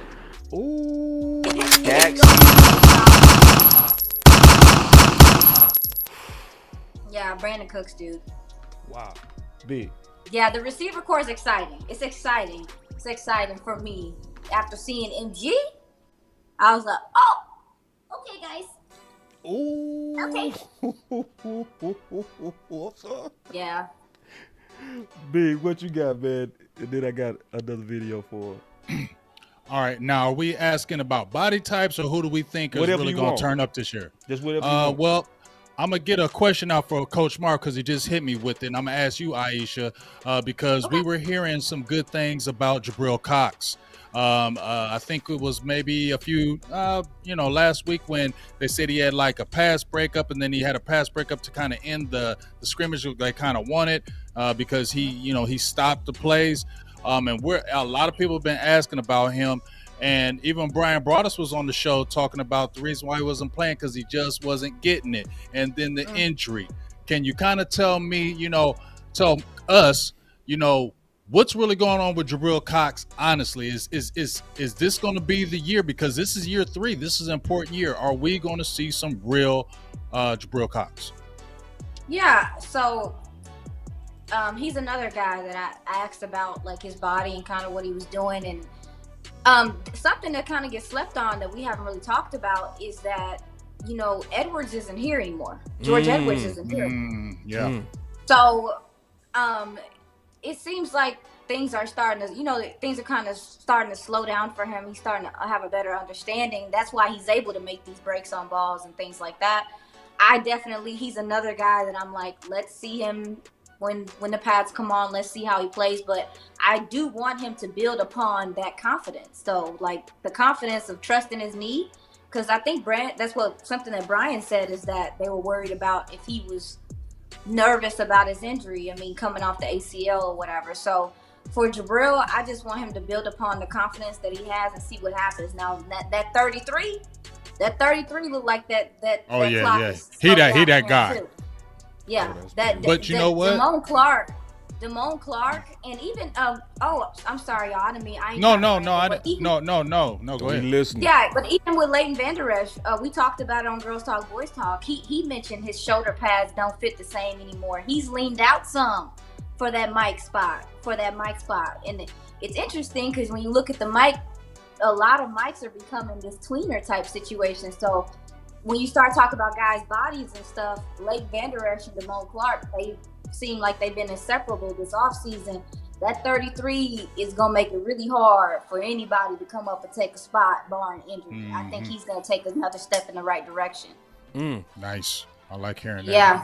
DMV, did you have anything on this topic? Because I definitely got something on Jabril. I just want to make sure you get actually, it in. Coach Marv, actually, thank you for the super chat or whatnot. He said, is Cox going to be the big nickel? Do you see him being the big nickel in this scheme with how things are playing out? Or being big nickel? Or Well, sorry, go ahead. Sorry. No, I was going to say, or being a big nickel. Let me jump in on that too, because that's exactly the jury. What I heard Aisha say, let me just say this right quick. What I heard Aisha say is the jury's still out on him. The jury's still out on KJ. So we want good things. I love big games, dog. This is what I hear. We want good things. I don't know. You were saying that with Kelvin Joseph though. You want to see more, right? We was feeling good about him, but you said, you said you want to see more. You're saying the same thing about Jabril Cox. We're hoping, but we want to see more. So to me, that's like the jury is still out. So let me say this real quick to Coach Marv's point, because that's what I was going to talk about. So we go put these questions together. Because I said Jabril Cox would be an excellent big nickel / safety for the Dallas Cowboys. If you got it, you just got it. And the reason why I said that is because Isaiah Simmons, who was also a linebacker / safety / so freakish you can put him anywhere type dude, they are now officially moving him from linebacker and making him a DB. But Aisha, I want to run this by you based on what you're seeing and Coach Marv's point. Do you see any signs of them being open to big nickel safety roles, a curse role? Because maybe linebacker might not be that fit for him. And I did talk to Jabril, and he told me I would want to play the big nickel because that's where he got a majority of his reps at LSU. What's your thoughts on that? I think it's really solely up to him.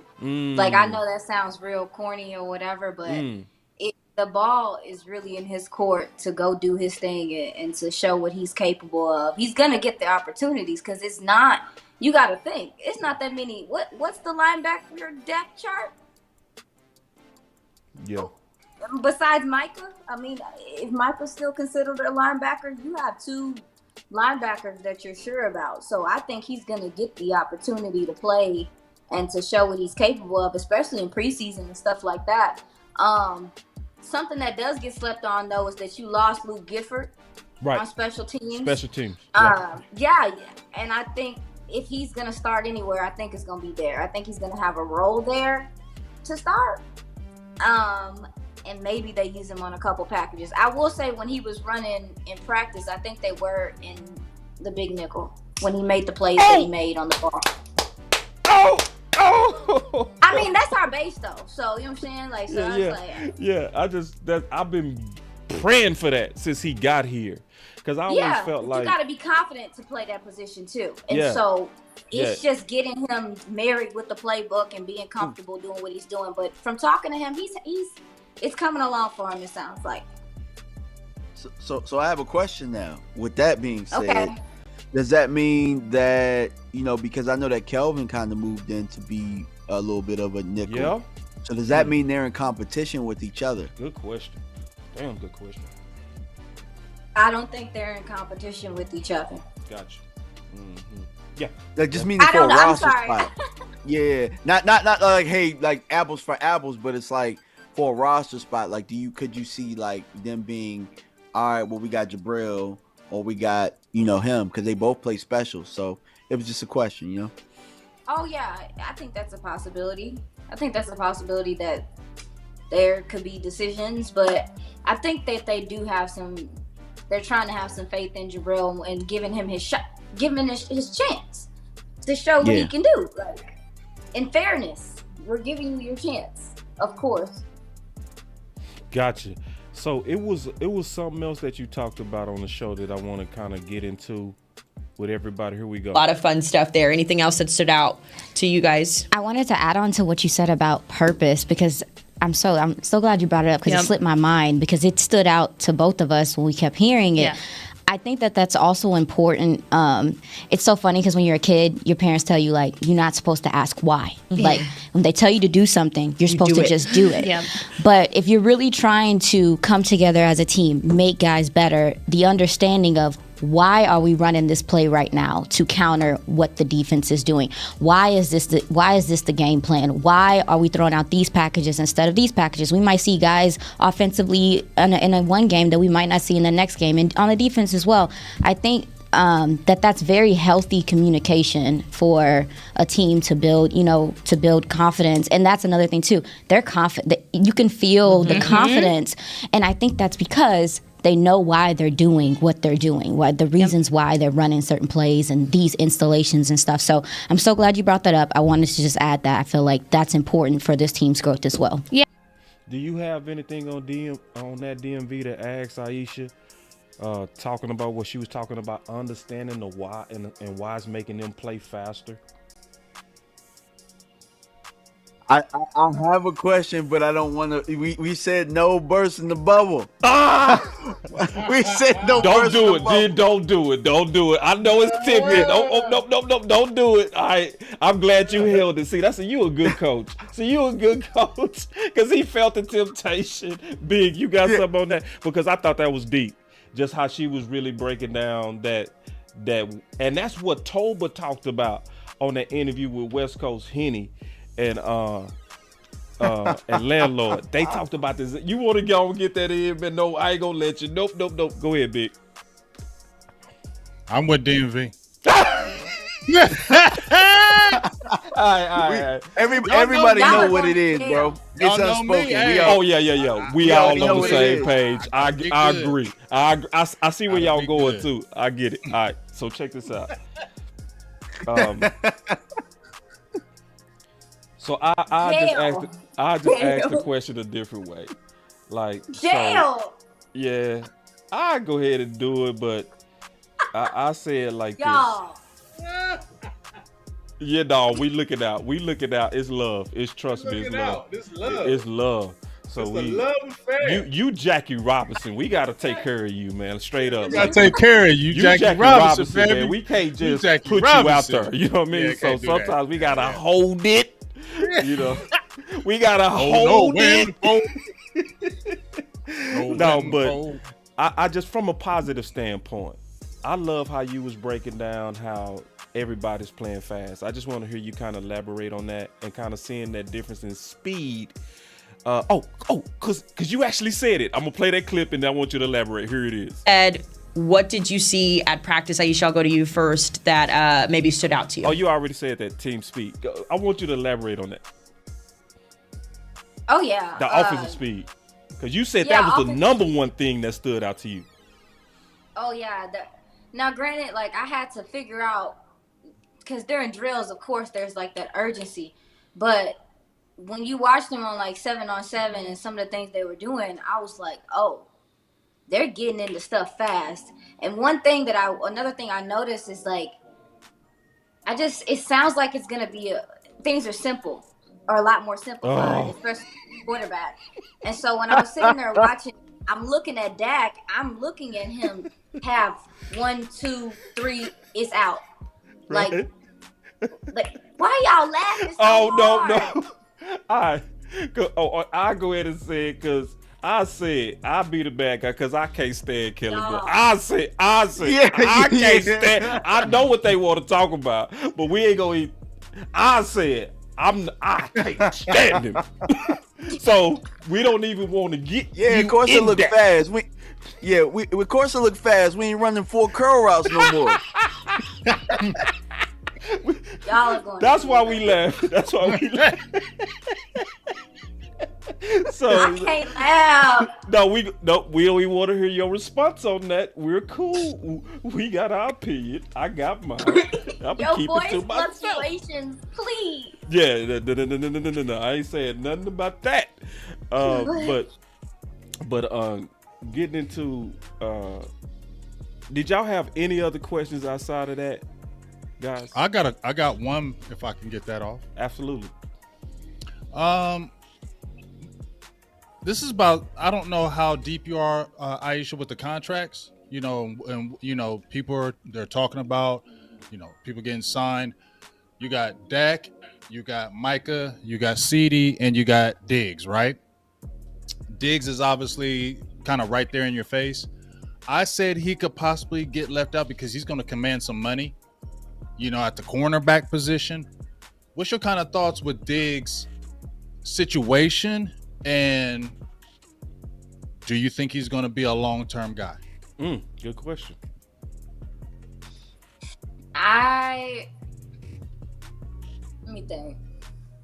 Let me think before I answer, because I want to make sure. Now, with Diggs, I feel like he's one of those players that they would prioritize signing, just given the history of some of the other guys they prioritize. Yeah. But one thing I will say about a lot of the defensive players, and this is just me speaking from feeling like I see the connection they have. I think what happens with Dan Quinn is going to be whatever he decides to continue doing, whether it's to stay, whether it's to go.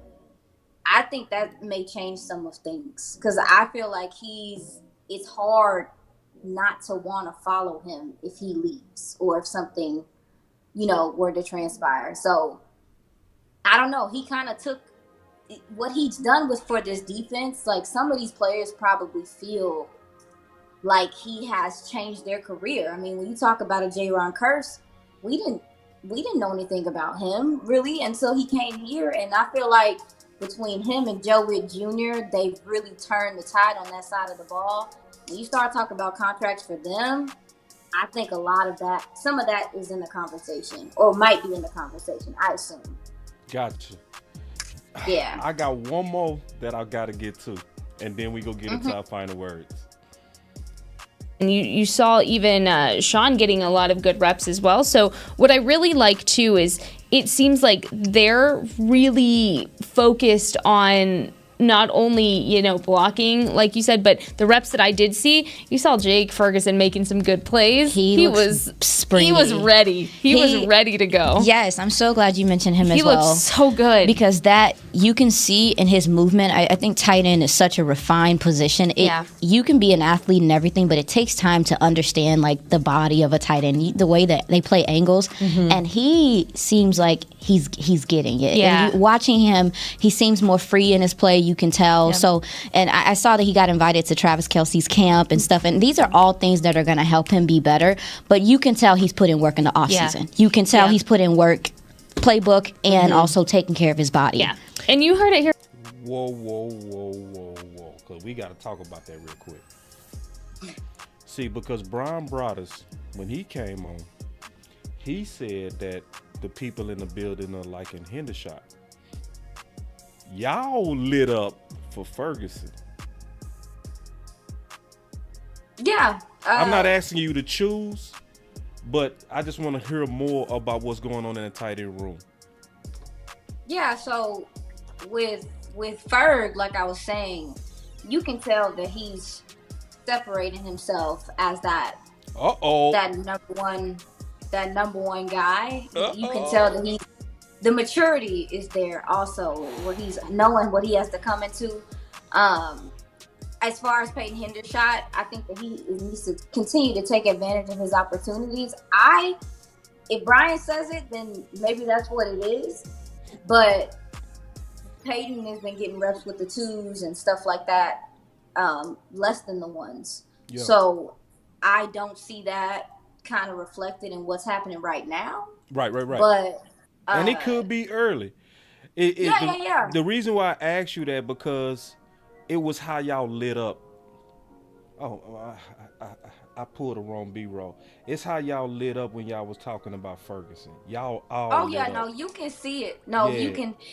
His athleticism is something that you can actually start to see in real time. And some of the catches he made, it was like, okay, that I don't know if every tight end can make this catch.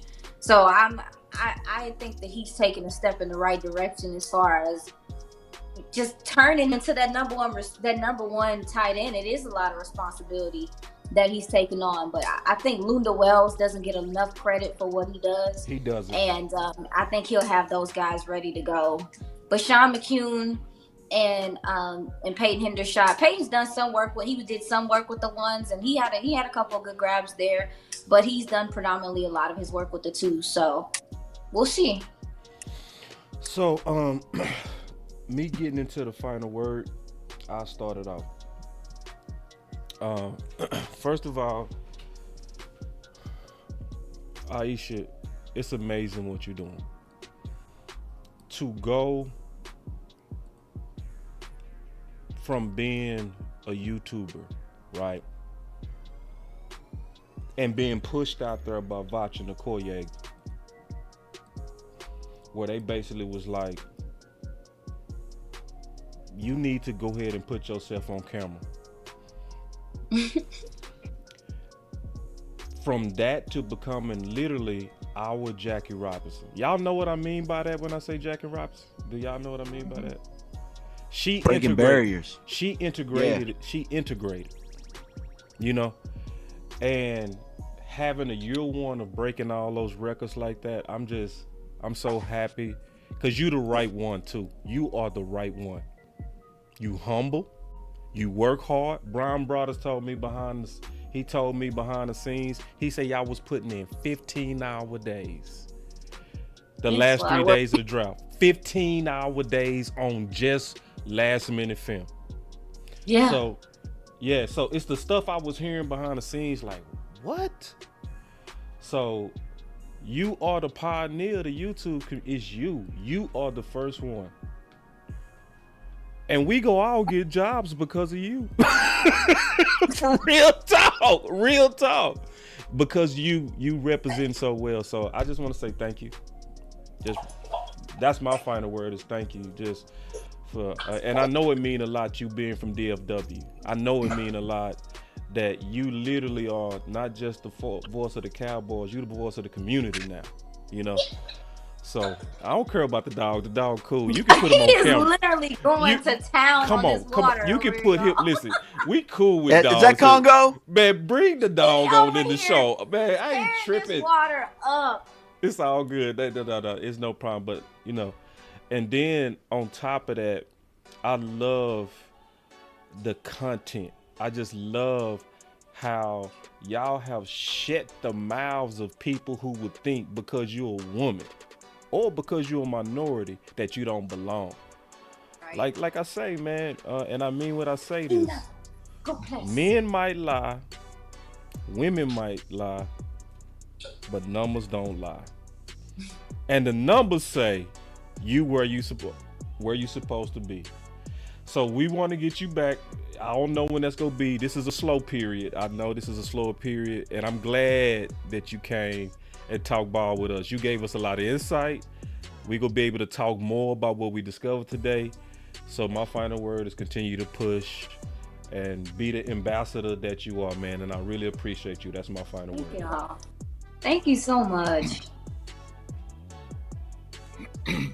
Yeah, I definitely have to share the same sentiments that Boss Cowboy did, and as you guys know, I have no problem sharing a lot of praise for Aisha for being, the voice. You know what I'm saying, the voice behind that building. Because what a lot of people don't know is that us YouTubers, we're looked at as just regular people. Even though we have that passion, and we might be right on a lot of things, but with the way that new media is happening, Aisha has taken new media to another level and shown that new media can survive old media and integrate. So as Boss said, yes, definitely Jackie Robinson.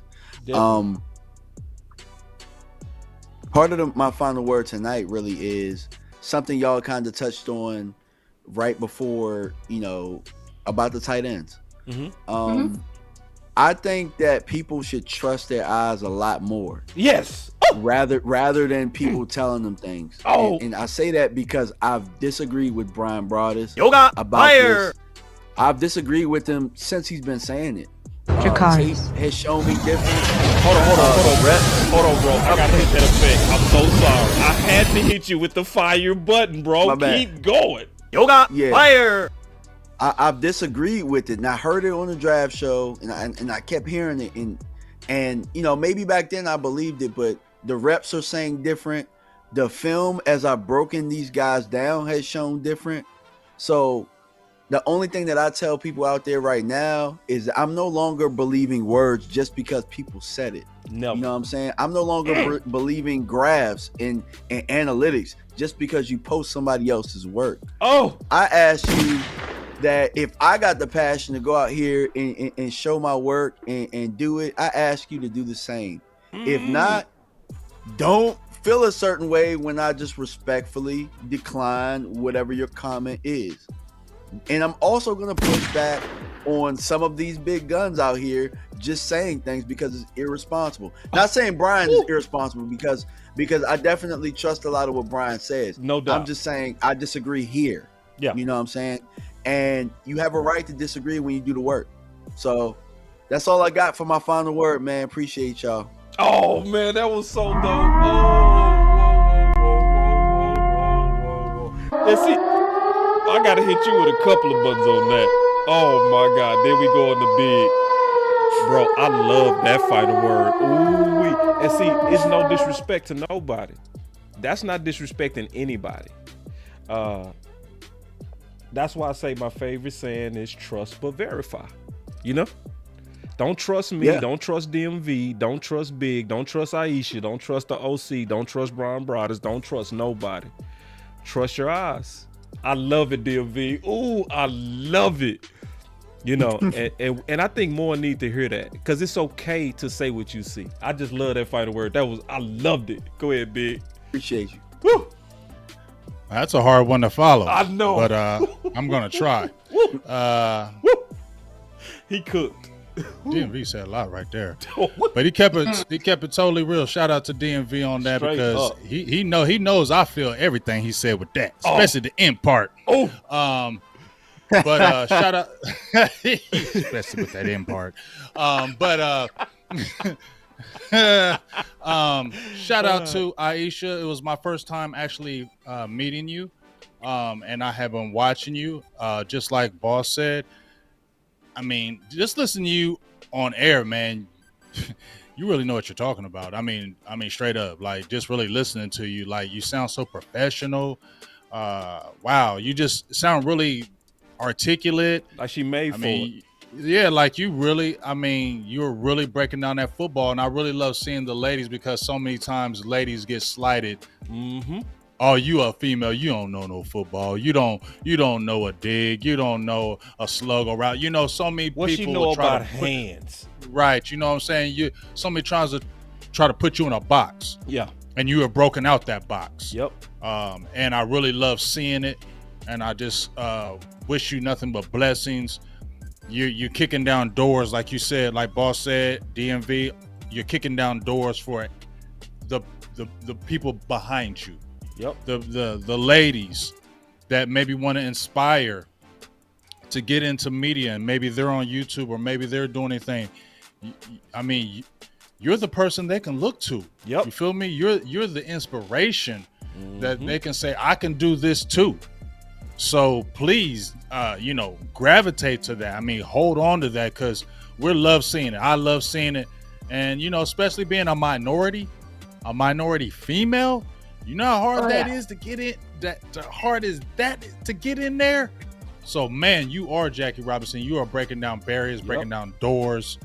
It's just wild. And I just want to give you mad props. It was a pleasure to meet you today. It was a pleasure to talk to you, and hopefully we'll be able to talk again. And I think that's going to be my final word. You know, I don't really have too much to say about it.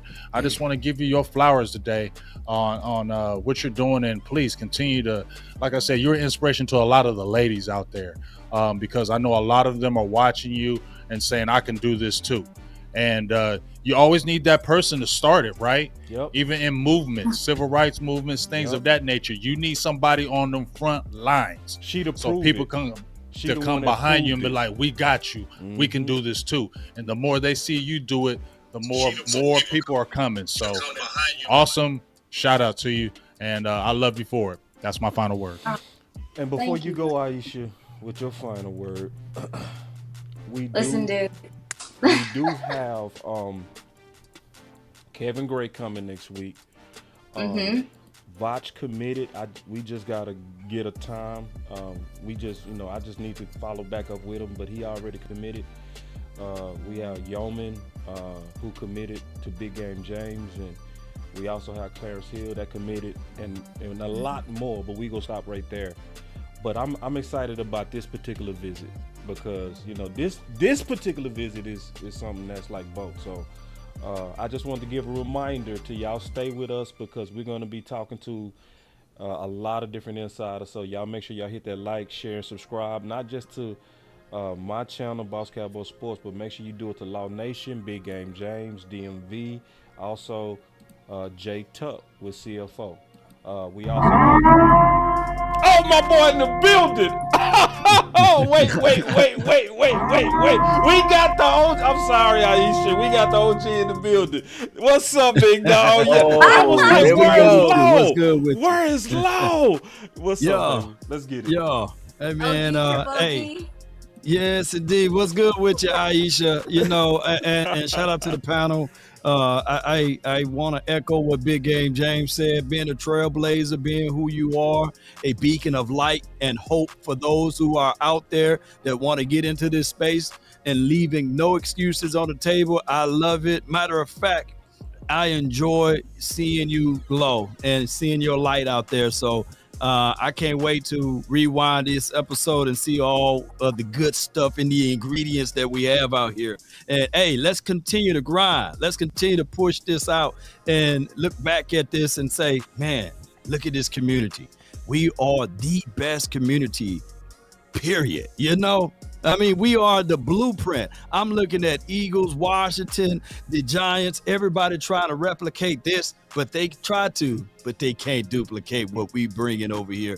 And it's all brought to you by the phenomenal panel of the final word, as well as you, Aisha. Keep doing your thing, man. I love it. Hey, man, you got to get your final words. You can't come in here and not get your final words, big dog. We got to hear, what's your thoughts on whatever you heard on the show, or you didn't even really ask no question, man. We want to kind of pause the final word and let you get it in, because you also are, because I said the same thing about Aisha that I got to say about y'all. Y'all don't brag on yourself. You know what I mean? Y'all don't. So we brag for you. So you are the biggest independent YouTuber in the world.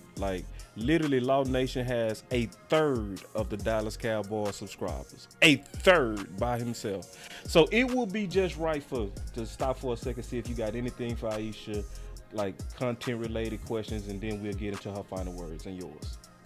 Well, I didn't get a chance to listen to the full show. Okay. All I can say is for right now, continue to do your job over there of providing us that raw, real insight. None of that watered down stuff. None of that wee woo stuff, right? Yeah. And let's go. And we will find out more when she'll know what wee woo is. Oh man. I'm pretty sure she know what wee woo is, but if she don't know, I gotta hit the button in case she don't know. Yes, indeed. Yeah, let me see if I got my button up. She anti-wee-woo. I love it. Yeah, here we go. Do you see this guy? There was no wee-woo. Number one bullshit guy. He do the wee-woo. Yeah, so that's that wee-woo, man. But yeah, man, so what's your final words? What's your final words? Right. My final words, guys, I want y'all to know, the support I get from y'all and people around is sometimes the only support I get, and I'm not trying to make y'all feel sad or anything. I just want y'all to know that I think it's difficult. You know, I do come from a predominantly Black family. What I'm doing, I'm not only a trailblazer, you know, for other people, but for my family. And so a lot of them don't understand the gravity of what I'm doing. They don't understand like what I'm taking on. So sometimes y'all's support and love is all I get because they don't get it. So I want y'all to know it doesn't fall on deaf ears. I appreciate every single time y'all tweet at me and things like that. And I also just want y'all to know that I'm working my tail off to represent well. I'm really big on perception and representation, and I'm really trying to, I take onus at the fact that I was a YouTuber even for a small amount of time. Like I care about how our community is viewed and you know, being on the Cowboy side. So yeah, I just wanted to tell y'all that I see y'all all the time. I see y'all all the time, and I appreciate y'all, everything y'all do. And I will say that I'm gonna echo what Micah said, that you got it's an energy in the air. This team, and listen, I told my best friend this. I told her I wasn't gonna say it, but I'm gonna say it out loud. Say it. Even if it's not this year, it's close. It's and I know it sounds like everybody says that about the Cowboys or whatever, but when you watching it in motion, when you're watching the team build and continue to build, I think they had a few chinks in their armor, and they polishing that up, and they trying to get it right. We'll see, man. It does feel different. The energy does feel real. So I just wanted to say that. Man. I say what she ain't said. I said we supposed to win the Super Bowl. We that cold. And you know what? Don't feel bad about it. Don't feel bad about it. You know what? This is a Super Bowl talented squad, and it's come together. Hey, don't be scary about it, bro. All these fans being scary. I'm not being scary. I just don't want nobody being like. No, you got this spirit. Man, this is a Jimmy Super Bowl. Johnson, you know what I'm saying? Let's go. Jimmy said, put that in 3-inch headlines. You know, come on. That's what we need. That national. Can we check us out? Put me in 4K saying we going to the bowl. We going to it, man. Say it. I've been really in the field. Say it. Wish I love the feeling. Say it. I just wanna Hey, we went to the bowl. don't be deals, I make the deal. Have the ticket to And if it was up to me, if it was up to little old me to make a pick, it would probably go a little something like this.